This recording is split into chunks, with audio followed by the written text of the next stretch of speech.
46তম বিসিএসে আসা ক্রিটিক্যাল প্রশ্নগুলোর মধ্যে একটি হচ্ছে এটি। Filling the blank with the correct word. Gap, he lay on the ground groaning. অপশনে আছে injured, injuring, having injured, be injured. তার মানে এখানে ইনজিউর্ড রিলেটেড কোনো একটা শব্দ বসবে, তাহলে বাক্যটির অর্থ দাঁড়াবে আহত হয়ে সে গোঙাতে গোঙাতে মাটিতে শুয়ে পড়ল। তার মানে গ্যাপের মধ্যে আহত হওয়া বোঝাচ্ছে, অর্থাৎ এই যে সাবজেক্ট হি আছে, হির একটি অবস্থা বোঝাচ্ছে যে এই লোকটি আহত অবস্থায় আছে, আহত অবস্থায় সে গোঙাতে গোঙাতে মাটিতে শুয়ে পড়ল।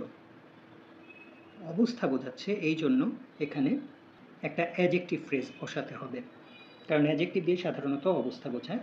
সেই দিক থেকে ইনজিউর্ড হবে সঠিক উত্তর, কারণ ইনজিউর্ড একটি পাস্ট পার্টিসিপল ফ্রেজ এবং এটি এখানে অ্যাডজেক্টিভ ফ্রেজ হিসেবে বসছে। ইনজিউর্ড দিয়ে হির অবস্থা বোঝাচ্ছে যে সে কোন অবস্থায় মাটিতে গোঙাতে গোঙাতে শুয়ে পড়লো, অসুস্থ অবস্থায় বা হচ্ছে আহত অবস্থায়। তাই এখানে সঠিক উত্তর হবে অপশন ক। অনেকে বলতে পারেন যে অপশন গ হ্যাভিং ইনজিউর্ড কেন হবে না। হ্যাভিং ইনজিউর্ড আসলে হচ্ছে পারফেক্ট পার্টিসিপলের উদাহরণ এবং এটি এখানে অ্যাক্টিভ ভার্ব হিসেবে কাজ করছে। অর্থাৎ এটি যেহেতু ভার্ব হিসেবে কাজ করছে, হ্যাভিং ইনজিউর্ড দিলে বাক্যটির অর্থ কিন্তু ভিন্ন হয়ে যাবে। এখানে বোঝা যাবে যে সে নিজেকে আহত না করে অন্য কাউকে আহত করেছে, কিন্তু শুধু ইনজিউর্ড এটা যদি আমরা লিখি তাহলে বোঝাবে যে সে নিজেই আহত হয়েছে। তাই এখানে হ্যাভিং ইনজিউর্ড দেওয়া যাবে না। হ্যাভিং ইনজিউর্ড দিলে বোঝাবে সে অন্য কাউকে আহত করেছে।